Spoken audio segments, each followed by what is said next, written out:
আচ্ছা, আপনার কি কখনো মনে হয়েছে যে ভালোবাসার সম্পর্কে কোথাও একটা কিন্তু আছে?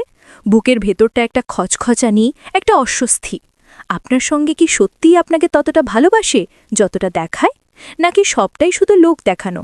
এই প্রশ্নগুলো যদি আপনার মনেও উকিঝুঁকি মারে, তাহলে আজকের আলোচনা কিন্তু আপনার জন্যই।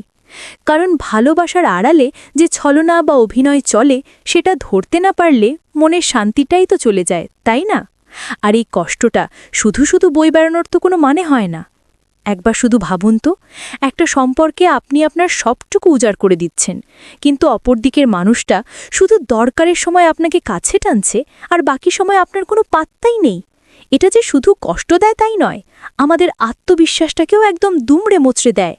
তবে চিন্তা নেই, আজ আমরা এমন 5টা গোপন লক্ষণের কথা বলবো যা আপনাকে ভালোবাসার নামে এই ছলচাতুরি চিনতে সাহায্য করবে, আর আপনাকে ভেতর থেকে আরও শক্ত করে তুলবে।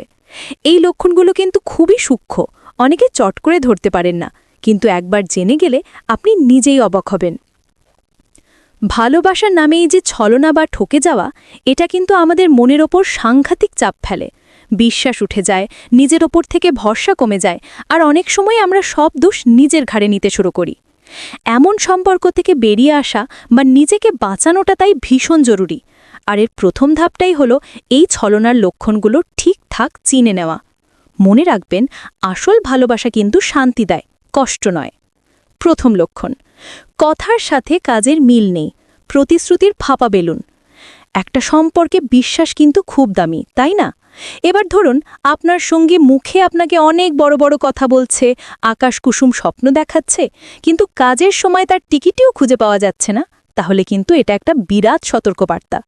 যেমন ধরুন, সে হয়তো বারবার বলছে যে আপনাকে নিয়ে সে ভবিষ্যৎ সাজাতে চায়, আপনার স্বপ্নগুলোও তার কাছে খুব দামি, অথচ যেই আপনার একটু সাপোর্টের দরকার হলো বা কোনো দরকারে তাকে পাশে চাইলেন, অমনি সে গায়েব। হয়তো কাজের অজুহাত দেবে বা এমন ভান করবে যেন আপনার দরকারটা সে টেরই পায়নি। মুখে বলবে, আরে আমি তো সারাক্ষণ তোমার কথাই ভাবি, কিন্তু তার হাবভাবে সেই ভাবনার ছিটে ফোঁটাও মিলবে না। এই ধরনের মানুষগুলো আসলে ফাঁপা প্রতিশ্রুতির বেলুন ফুলানোর ওস্তাদ। বাইরে থেকে দেখতে দারুণ, কিন্তু ভেতরটা একদম ফাঁকা। তাদের কথা আর কাজের মধ্যে এই যে বিশাল ফারাক, এটাই কিন্তু ছলনার একটা বড়সড় প্রমাণ। দ্বিতীয় লক্ষণ, দরকারে খুব আপন, ফুরলে পর। এটা কিন্তু একটা খুব চেনা অথচ সাংঘাতিক একটা লক্ষণ। একটু খেয়াল করে দেখুন তো, আপনার সঙ্গী কি শুধু তখনই আপনার সাথে গদগদ হয়ে কথা বলে বা ঘন ঘন যোগাযোগ করে যখন তার কিছু দরকার পড়ে? সেটা টাকা পয়সার সাহায্য হোক, ইমোশনাল সাপোর্ট বা অন্য কোনো সুবিধা। যেই না তার দরকারটা মিটল, ব্যাস সে আবার নিজের দুনিয়ায় হাওয়া। আপনার ফোন ধরবে না, মেসেজের রিপ্লাই আসবে কচ্ছপের গতিতে, বা দেখা করার জন্য কোনো তাগিদই দেখাবে না। একটা বাস্তব উদাহরণ দিই। ধরুন, আপনার সঙ্গীর খুব জরুরি একটা কাজ আটকে আছে বা সে কোনো সমস্যায় পড়েছে। তখন সে আপনার কাছে এসে একেবারে মধুমাখা গলায় কথা বলবে, সাহায্য চাইবে। আপনিও ভালোবেসে তার জন্য জান লড়িয়ে দেবেন। কিন্তু যেই তার সমস্যা মিটে গেল, আপনিও তার কাছে পুরনো হয়ে গেলেন। সে আবার তার বন্ধু বান্ধব, নিজের কাজ নিয়ে ব্যস্ত, আপনার খবর নেবারও ফুরসত নেই। এই ধরনের আচরণ কিন্তু পরিষ্কার বুঝিয়ে দেয় যে তার জীবনে আপনার জায়গাটা কেবলই দরকারের জন্য, ভালোবাসার জন্য নয়। তৃতীয় লক্ষণ, আপনার আবেগ অনুভূতির কোনো দামই নেই।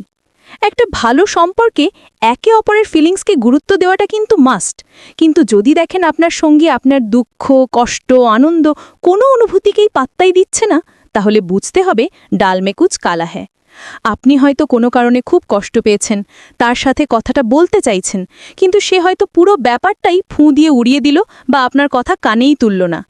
ভাবুন তো, আপনার মন ভীষণ খারাপ, চোখে জল, আর আপনার সঙ্গী তখন হয়তো নিজের ফোনে মুখ গুজে আছে বা অন্য কোনো কাজ করছে, যেন আপনার কষ্টটা তার কাছে কিছুই না। উল্টে হয়তো বলবে, এই এত অল্পতেই ভেঙে পড়লে চলে, অথবা আপনার আবেগকে যত সব নাটক বলে উড়িয়েও দিতে পারে। এটা কিন্তু সেই নার্সিসিজম বা আত্মকেন্দ্রিকতারই একটা লক্ষণ, যেখানে মানুষ শুধু নিজেরটাই বোঝে, অন্যের ভালো মন্দের কোনো তোয়াক্কাই করে না। এমন ব্যবহার এটাই দেখায় যে সে আপনার মানসিক অবস্থার প্রতি কতটা উদাসীন, আর সম্ভবত পুরোটাই ভালোবাসার অভিনয়। চতুর্থ লক্ষণ, সম্পর্কের সব দায়ভার আপনার কাঁধে। ভালোবাসার সম্পর্ক তো একটা গাড়ির মতো, দুটো চাকাতেই সমান তালে চলে, তাই না? কিন্তু যদি দেখেন যে সম্পর্কের সব দায়িত্ব, সব চেষ্টা একা আপনাকেই করে যেতে হচ্ছে, তাহলে বুঝতে হবে অন্য চাকাটা কিন্তু পাংচার। আপনি সবসময় সব প্ল্যান করছেন, ঝগড়া হলে আপনি আগে মিটমাট করতে যাচ্ছেন, তার সব ছোটখাটো ইচ্ছে অনিচ্ছের খেয়ালও আপনিই রাখছেন, কিন্তু তার দিক থেকে এসবের কোনো নামগন্ধই নেই। যেমন ধরুন, কোথাও বেড়াতে যাওয়ার প্ল্যান হচ্ছে, আপনিই সবটা করছেন, টিকিট কাটা থেকে শুরু করে হোটেল বুকিং সব, কিন্তু সেই কোনো রকম হেলদোলি দেখালো না, বরং এমন একটা ভাব করলো যেন আপনি একাই যাওয়ার জন্য লাফাচ্ছেন। বা ধরুন, কোনো সমস্যা হলো, আপনি সবসময় সমাধানের জন্য মাথা ঘামাচ্ছেন, আর সে একদম নির্বিকার। মনে হবে যেন এই সম্পর্কটা টিকিয়ে রাখার পুরো ঠিকাটা একা আপনার। এটা কিন্তু একটা পরিষ্কার সংকেত যে সে এই সম্পর্কে আপনার মতো করে জড়িয়ে নেই, আর সম্ভবত সে আপনাকে ব্যবহারই করছে। পঞ্চম লক্ষণ, হঠাৎ করে বেড়ে যাওয়া লুকোচুরি আর দূরত্ব। যে কোনো সম্পর্কে স্বচ্ছতা বা ট্রান্সপারেন্সি কিন্তু খুব দরকারি। যদি দেখেন আপনার সঙ্গী হঠাৎ করেই আপনার কাছ থেকে অনেক কিছু আড়াল করতে শুরু করেছে, তার ফোন বা সোশ্যাল মিডিয়া নিয়ে একটু বেশিই সাবধানী হয়ে গেছে, তাহলে কিন্তু বিপদ ঘণ্টি বাজছে। আগে হয়তো সে আপনার সামনেই ফোনে কথা বলতো বা চ্যাট করত, কিন্তু এখন ফোন আসলেই সে অন্য ঘরে চলে যায়, বা আপনি তার ফোনের দিকে তাকালেই সে কেমন যেন আঁতকে ওঠে। এমনও হতে পারে যে সে তার দিনকাল কেমন কাটছে, কোথায় যাচ্ছে, কাদের সাথে মিশছে, এসব নিয়ে আপনাকে কম বলতে শুরু করেছে, একটা ধোঁয়াশা তৈরি করে রাখছে। আপনি কিছু জিজ্ঞেস করলেই হয়তো খিটখিট করে উঠছে বা প্রশ্নটা এড়িয়ে যাচ্ছে। এই ধরনের ব্যবহার সাধারণত তখনই দেখা যায় যখন কেউ কিছু একটা লুকোতে চাইছে, অথবা সে অন্যদিকে মন দিয়েছে আর আপনার থেকে ধীরে ধীরে দূরে সরে যেতে চাইছে, মনে এবং শরীরে। এটা কিন্তু ভালোবাসার নামে ছলনার একটা খুব স্পষ্ট লক্ষণ। সামগ্রিক বিশ্লেষণ এবং মানসিক শক্তি। এই যে 5টা লক্ষণের কথা বললাম, এর মধ্যে এক বা একাধিক যদি আপনার সম্পর্কে দেখতে পান, তাহলে কিন্তু একটু ভাবার দরকার আছে। তবে হ্যাঁ, শুধু একটা লক্ষণ দেখেই হুট করে কোনো সিদ্ধান্তে পৌঁছে যাওয়াটা ঠিক হবে না। চারপাশের পরিস্থিতি আর অন্যান্য দিকগুলোই মাথায় রাখতে হবে। কিন্তু সবচেয়ে বড় কথা কি জানেন? এই যে আপনি ব্যাপারটা ধরতে পারছেন, এটাই আপনাকে ভেতর থেকে অনেকটা শক্তি দেবে। যখন আপনি বুঝতে পারবেন যে কেউ আপনার সরলতার সুযোগ নিচ্ছে বা ভালোবাসার নামে শুধু নাটক করছে, তখন আপনি নিজের জন্য ঠিকঠাক ব্যবস্থা নিতে পারবেন। নিজের আত্মসম্মানকে সবার আগে জায়গা দিন, নিজের একটা গণ্ডি তৈরি করতে শিখুন, আর দরকার হলে এমন সম্পর্ক থেকে বেরিয়ে আসার সাহস রাখুন যা আপনার মনের শান্তিটাই কেড়ে নিচ্ছে। মনে রাখবেন, আপনি কিন্তু অমূল্য, আর আপনার এমন ভালোবাসা পাওয়ার পুরো অধিকার আছে যেটা আসল, নকল নয়, আর যেখানে সম্মান আছে। শেষ কথা, ভালোবাসার নামে এই যে ছলচাতুরি, এটা চেনা সত্যি কঠিন, কিন্তু একেবারে অসম্ভব নয়। আজকের এই লক্ষণগুলো আশা করি আপনাকে সেই রাস্তাটা চিনতে সাহায্য করবে। সবার আগে নিজেকে ভালোবাসুন, নিজের মনের কথা শুনুন, নিজের অনুভূতির ওপর ভরসা রাখুন।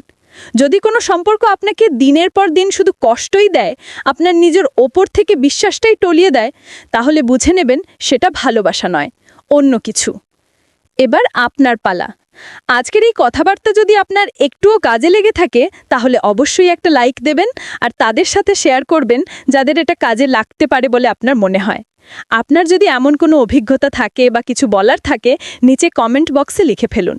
আর হ্যাঁ, এই ধরনের আরও আলোচনা শুনতে চাইলে আমাদের চ্যানেলটা সাবস্ক্রাইব করতে কিন্তু ভুলবেন না, আর পাশের বেল আইকনটা টিপে দিন যাতে নতুন কোনো ভিডিও এলেই আপনি সঙ্গে সঙ্গে খবর পেয়ে যান। সবাই ভালো থাকবেন, সুস্থ থাকবেন আর নিজের যত্ন নেবেন।